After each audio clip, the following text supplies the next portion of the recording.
At just 20, Sophie Rain claimed she made $43 million in a year, all while calling herself a virgin and a Christian. But not everyone believes the narrative. Who is she really? At just 20 years old, Sophie Rain has become one of the most talked about figures on the internet. Her story combines staggering wealth, questions of faith, claims of virginity, content house drama, celebrity scandals, and massive amounts of public debate. In just a short span of time, she's managed to capture the attention of millions of fans and critics alike. But behind the headlines, behind the flashy numbers and viral moments, lies a much more complex and contested narrative. Who is Sophie Rain really? How did she rise so quickly? And what explains the swirl of controversies that follow her at every turn? Sophie Rain was born on September 22, 2004. She grew up in Miami, Florida, though she spent much of her childhood around Tampa. Unlike the glamorous lifestyle she now portrays online, her early years were far from privileged. Her family relied on food stamps at times, and she attended local church services regularly. Religion was a consistent part of her upbringing, shaping both her personal identity and eventually her public brand. Before she found fame, Sophie worked as a waitress, earning minimum wage. It was a modest and often difficult life, and she has spoken about how those struggles pushed her to seek something greater.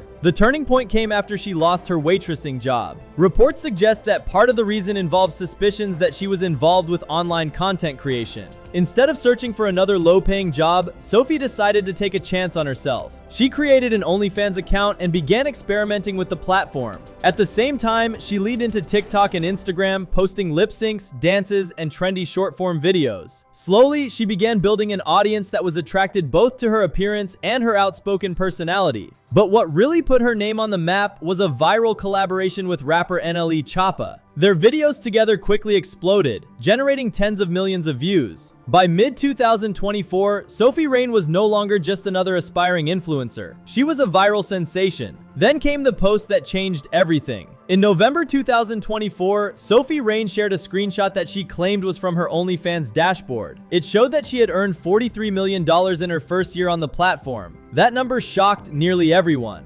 Regardless of whether the number was accurate, the post did exactly what it was meant to do. It got people talking. The claim spread across media outlets, fueling her growing mystique. Later, in 2025, she went further, stating that her total net profits had reached $50 million. By this point, her name was everywhere. What made Sophie stand out, though, wasn't just the money, it was her carefully crafted persona. She declared herself both a devout Christian and a virgin. That combination raised eyebrows. On the one hand, she was creating adult-oriented subscription content, promoting herself in lingerie and suggestive poses. On the other, she insisted that she remained abstinent and faithful to her religion. She emphasized that her work involved only solo content and that she would never perform with men. For some fans, this mixture of purity and provocation was exactly what made her appealing. For critics, it was blatant marketing, a way to differentiate herself from the thousands of other creators online.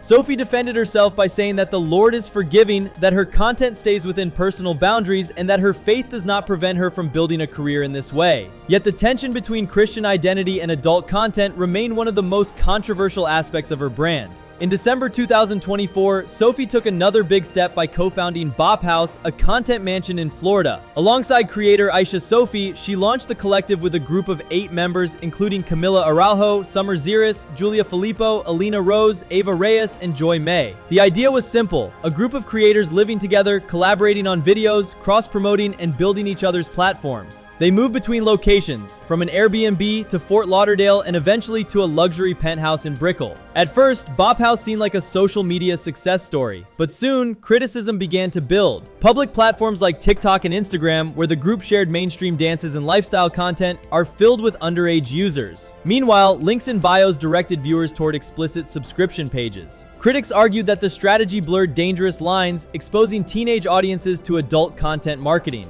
Internal drama made matters worse. Sophie eventually announced her departure from the Bop House, citing controlling behavior and creative differences, particularly with Camila Araujo. She said that she wanted more independence and that the environment no longer suited her. Beyond the Bop House drama, Sophie faced wave after wave of controversies. The first major one was the credibility of her earnings. Many questioned whether her dashboard screenshot was authentic. In an industry where flexing numbers is common, critics demanded stronger proof like tax documents or verified bank statements. Without them, skeptics argued, the figures were nothing more than a marketing stunt. Others in the adult content space pointed out that massive earnings claims often serve more as clickbait than as financial truth. To this day, Sophie has not provided independent independent verification of her income, which keeps the skepticism alive. Still, the mere claim helped her achieve what she wanted most: attention. Another controversy revolved around offers she claimed to receive regarding her virginity. Sophie has said that wealthy individuals offered her seven-figure sums to lose her virginity on camera or to perform with a man. One company, Camp Soda, allegedly offered her $250,000 to do a virginal show. Sophie turned it down, saying that she would not cross her personal boundaries. Some praised her for holding firm, while others accused her of exploiting virginity as a marketing gimmick. Whether true or exaggerated, these stories reinforce the narrative that she was a unique figure, someone willing to reject huge sums of money in order to maintain her image. But perhaps the biggest scandal connected to Sophie Rain so far involves Andy Byron, the former CEO of the tech company Astronomer. In 2025, reports emerged that Byron had allegedly spent up to $40,000 and possibly much more on video calls, subscriptions, and custom content with Sophie Rain and other creators. Screenshots suggested that Byron used a secret Instagram account to communicate and make arrangements. Some outlets claim the total amount he spent across different creators could exceed $250,000. The story caused a media storm, particularly because Byron was a married man in a powerful corporate position.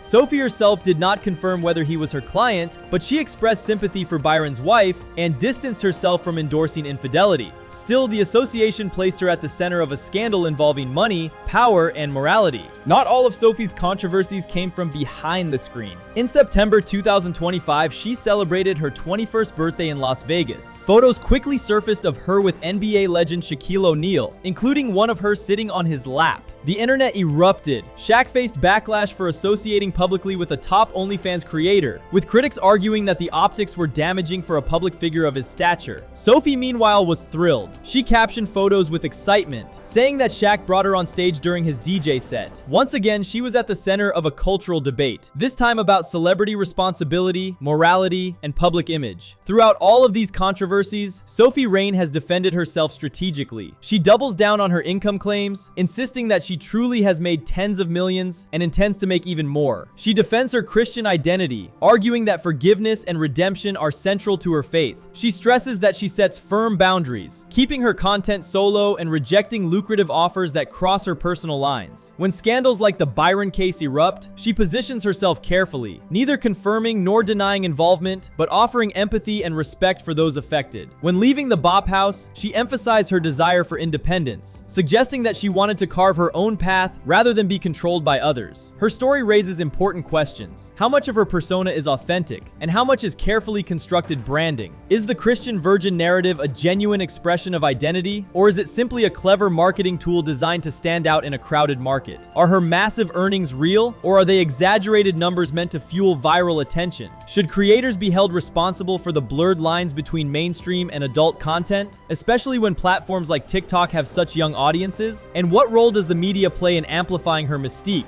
repeating her claims without thorough verification? Sophie Rain is undeniably a product of the modern internet era. She embodies both the opportunities and the dangers of digital fame. She shows how a person can rise from modest beginnings to international recognition in a matter of months, leveraging social media virality and bold claims. But she also illustrates how that same fame brings endless scrutiny, backlash, and ethical dilemmas. Her life is a case study in how boundaries, faith, money, and marketing intersect in today's creator economy. What cannot be denied is that Sophie Rain has captured attention like few others her age. In less than 2 years, she's gone from being a waitress in Florida to being a millionaire influencer accused of scamming, praised for her faith, attacked for hypocrisy, and photographed alongside celebrities. Every time she speaks, posts, or appears in public, the internet reacts. And in the world of viral fame, that constant cycle of attention may be more valuable than any number on a dashboard.